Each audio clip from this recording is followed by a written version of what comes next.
Hola personas, bienvenidos a esta clase donde vamos a trabajar sobre el sistema circulatorio.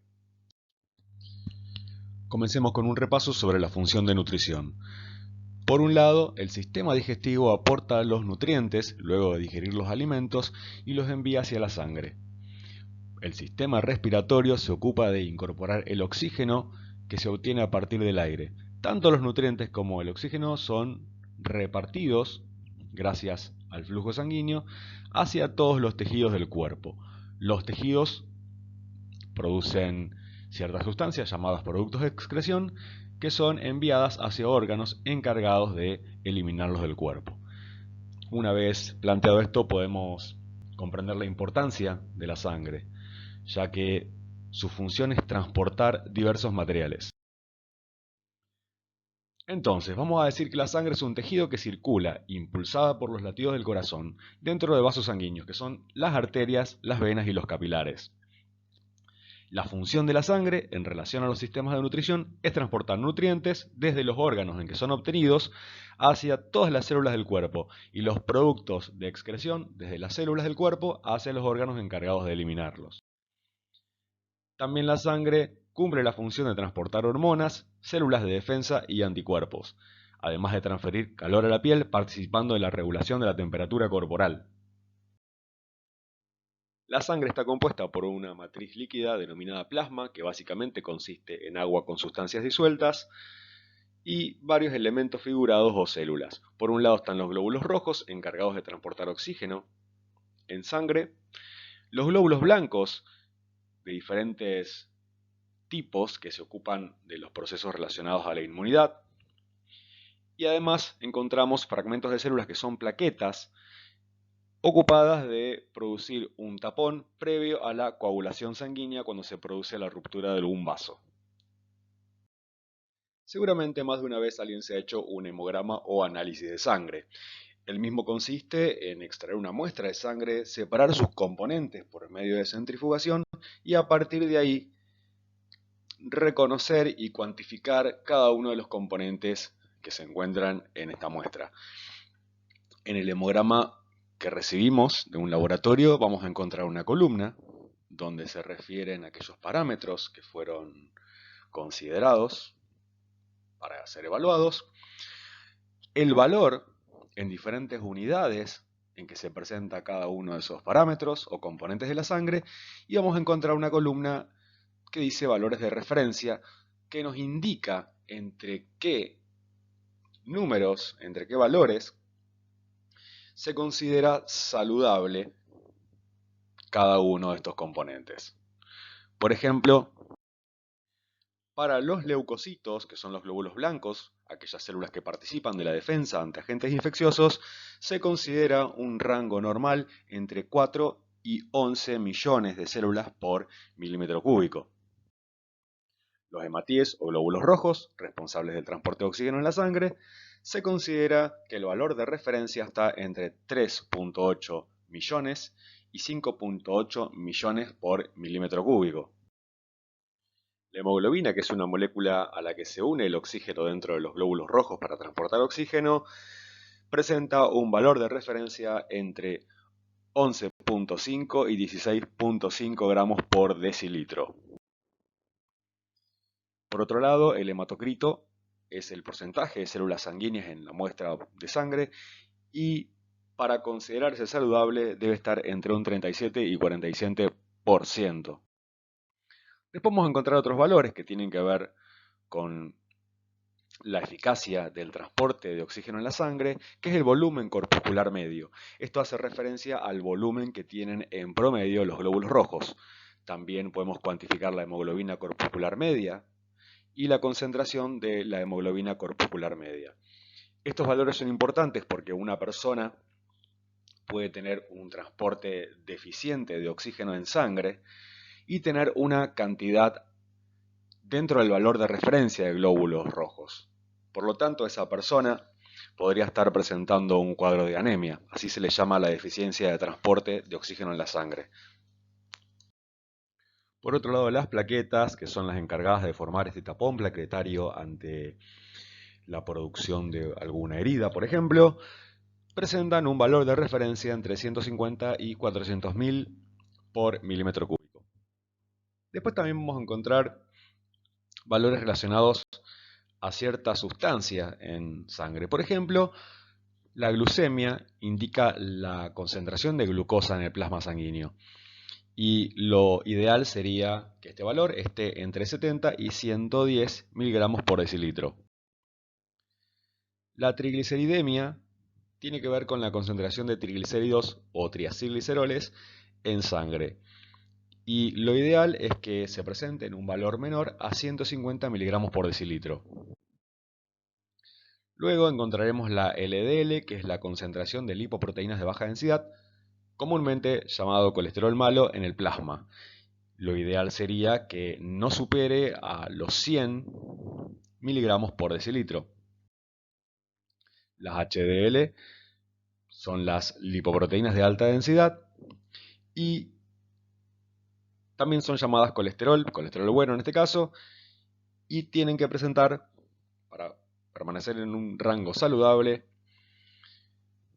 una cantidad mayor a 60 miligramos por decilitro.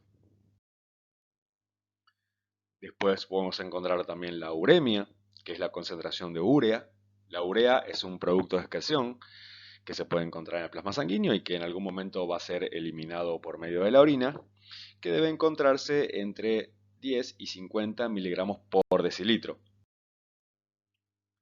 La uricemia es la concentración de ácido úrico, que es otro producto de excreción, y varía su cantidad de referencia en hombres y mujeres. En hombres está alrededor de un 2.6 a un 6 miligramos por decilitro y en mujeres entre 2 y 5 miligramos por decilitro. Entonces, si analizamos el siguiente hemograma hipotético, donde encontramos los valores reales de una persona y los valores de referencia, podemos encontrar que el hematocrito, por ejemplo, está disminuido porque el valor de referencia me indica que tiene que estar entre 37 y 47% y el valor real para esta persona es de 30. Por lo tanto, el hematocrito está bajo. De la misma manera, el tamaño corpuscular medio está en un valor de 63 cuando debería estar entre 76 y 98 femtolitros. Lo mismo con otros valores como la hemoglobina corpuscular media y otros que están remarcados en esta imagen. Ahora hablemos un poquito del corazón. El corazón se encuentra dentro de la cavidad torácica. Podemos ver que anterior al corazón se encuentra el hueso denominado esternón. Posterior encontramos la columna vertebral y ubicados lateralmente respecto al corazón encontramos los pulmones. Podemos ver también la forma y disposición que tiene el corazón. Tiene una forma particular de cono trunco y además se encuentra con el ápice, es decir, este extremo puntiagudo, apuntando hacia adelante y hacia abajo, es decir, antero-inferior se encuentra el ápice del corazón.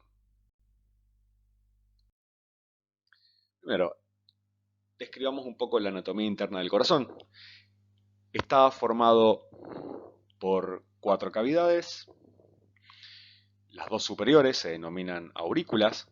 Tenemos la aurícula derecha, la aurícula izquierda, y debajo se encuentran los ventrículos, el ventrículo derecho y el ventrículo izquierdo. Las aurículas en condiciones normales no tienen comunicación entre sí, de la misma manera que los ventrículos tampoco tienen comunicación entre sí, sino que la aurícula derecha se comunica con el ventrículo derecho por medio de la válvula tricúspide y la aurícula izquierda se comunica con el ventrículo izquierdo por medio de la válvula mitral o bicúspide. Las válvulas del corazón, como todo tipo de válvula que existe, tienen la función de evitar el reflujo, es decir, asegurarse que la sangre fluya en una sola dirección, desde aurículas a ventrículos, y no en sentido contrario. En pantalla podemos observar la anatomía interna del corazón. Podemos ver la aurícula derecha, que parece translúcida, es decir, se puede ver lo que hay dentro de ella. Tenemos la aurícula izquierda y aquí podemos observar el ventrículo izquierdo y el ventrículo derecho.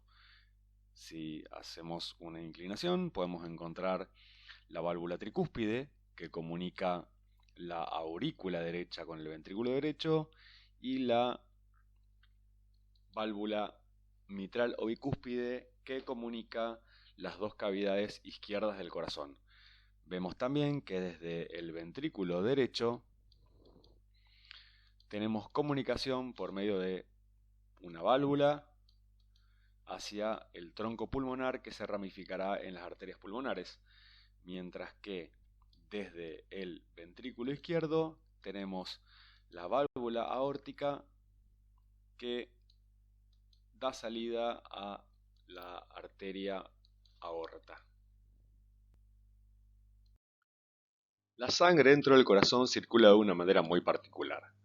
Por empezar, tenemos que entender que la sangre ingresa al corazón por medio de venas y que sale del corazón por medio de arterias.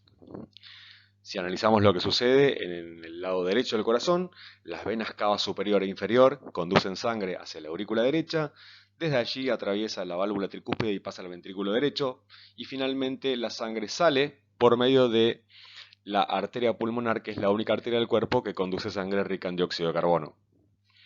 Analicemos entonces lo que sucede del lado izquierdo del cuerpo. A la aurícula izquierda llega sangre por medio de las 4 venas pulmonares, que son las únicas venas del cuerpo que conducen sangre rica en oxígeno. Luego veremos por qué. De ahí pasa a través de la válvula mitral hacia el ventrículo izquierdo, y del ventrículo izquierdo sale hacia la arteria aorta. Como vemos en la imagen, el bombeo de sangre es posible gracias a las contracciones musculares del corazón. Este momento en que ocurre la contracción de la pared del miocardio se denomina sístole. En cambio, aquel momento en que se relaja la pared del corazón, es decir, el miocardio, se conoce como diástole. Sístole y diástole constituyen el ciclo cardíaco. Si tuviéramos la posibilidad de extraer un corazón y observarlo durante un tiempito, vamos a poder ver que late por motus propio, incluso estando fuera del cuerpo.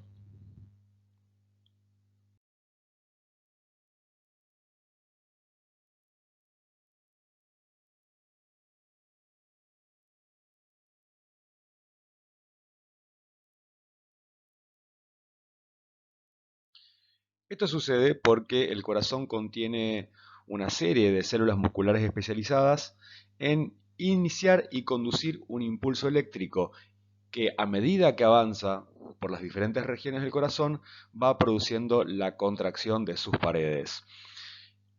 Entre los componentes se encuentran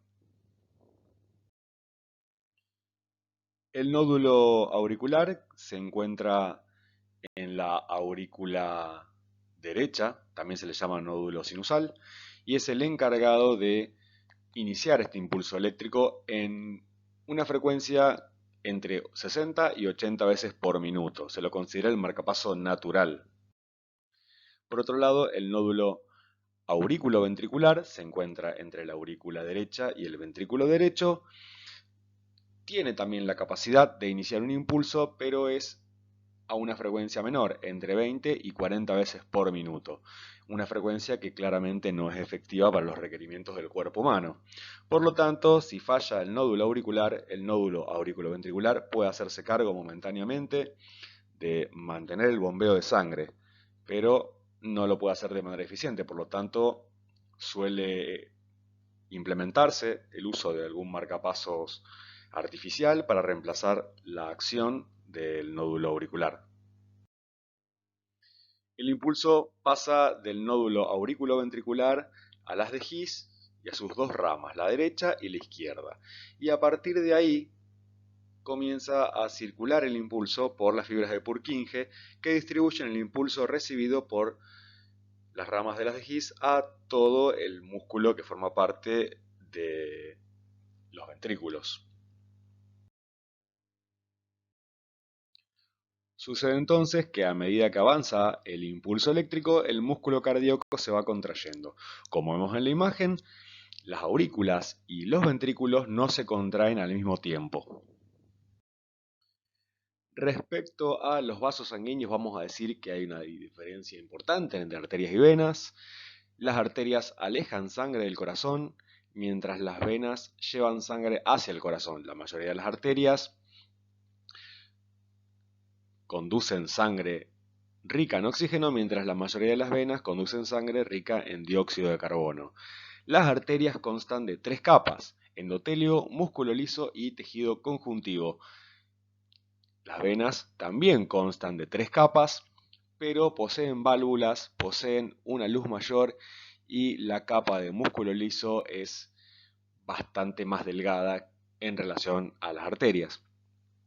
Las arterias se van ramificando y a medida que eso sucede forman arterias de mediano y de pequeño calibre que se anastomosan en capilares con vénulas que a su vez desembocan en venas de pequeño calibre, las cuales desembocan en venas de mediano calibre para terminar en las venas cavas o de gran calibre. Los capilares, por su parte, constan de una sola capa de células, son muy finitos y justamente se les llama capilares porque tienen el tamaño y el grosor de un pelo. Como vemos en la imagen, repetimos, las arterias conducen sangre que se aleja del corazón, por lo general rica en oxígeno y nutrientes. Cuando estos capilares sanguíneos se acercan a los diferentes tejidos del cuerpo, dejan estos nutrientes y este oxígeno en esas células y toman los productos de desecho, o los productos de excreción, mejor dicho, que provienen de los tejidos, y a partir de ahí comienza la circulación venosa, que retorna la sangre hacia el corazón. Respecto a los circuitos que realiza la sangre, vamos a mencionar a la circulación mayor y a la circulación menor. La circulación mayor se origina en el ventrículo izquierdo. La sangre sale desde ahí rica en oxígeno, la vamos a representar de color rojo, por la arteria aorta, que se ramifica dando lugar a muchas otras arterias de menor calibre y lleva sangre rica en oxígeno a todos los órganos del cuerpo. Una vez que se recogen los productos de excreción y el dióxido de carbono, la sangre carboxigenada, que la representamos de color azul, es recolectada por varias venas que terminan desembocando en la vena cava superior y la vena cava inferior, que finalizan su recorrido en la aurícula derecha. Esta sangre pasa atravesando la válvula tricúspide hacia el ventrículo derecho. Como esta sangre es rica en dióxido de carbono, el cuerpo necesita volver a oxigenarla. Por lo tanto, la va a enviar por medio de la arteria pulmonar hacia los pulmones, donde va a ocurrir el intercambio gaseoso. Se va a dejar ahí el dióxido de carbono y se lo va a tomar el oxígeno. Esto se relaciona con el proceso de hematosis, que se explicará en la clase de sistema respiratorio. Y a partir de ahí la sangre rica en oxígeno vuelve por medio de las venas pulmonares hacia la aurícula izquierda. Tanto la arteria pulmonar y las venas pulmonares no cumplen con el tipo de sangre que suelen transportar las arterias y las venas. Son la excepción dentro del cuerpo humano. Una vez que ocurre este circuito, llamado circuito menor, la sangre comienza a circular en el circuito mayor. Es decir, que todo el tiempo estamos haciendo los dos circuitos continuamente, sin descanso, porque usamos oxígeno y debemos reponerlo. Vamos a aclarar que cuando estudiamos el cuerpo humano solemos usar modelos, es decir, representaciones aproximadas a la realidad. Esto quiero aclarar justamente porque a veces los modelos que utilizamos no se parecen nada a la realidad. Acá podemos analizar un modelo tridimensional que nos permite ver el cuerpo humano desde diferentes perspectivas y nos permite reconocer que en realidad, si bien es cierto que en una mitad del corazón circula sangre oxigenada y en la otra carboxigenada, eso no ocurre con el resto del cuerpo. Vemos que tanto a las extremidades como superiores e inferiores encontramos tanto arterias que llevan sangre con oxígeno como venas que llevan sangre rica en dióxido de carbono hacia el corazón. Aclaro esto porque es un error bastante común creer que analizando un modelo simple como el que acabamos de ver, circula sangre oxigenada de un lado del cuerpo y carboxigenada del otro. Esto es un grave error. Bueno, personas, gracias por llegar hasta acá y nos estamos viendo en la próxima clase. No se olviden de hacer sus tareas. Chau, chau.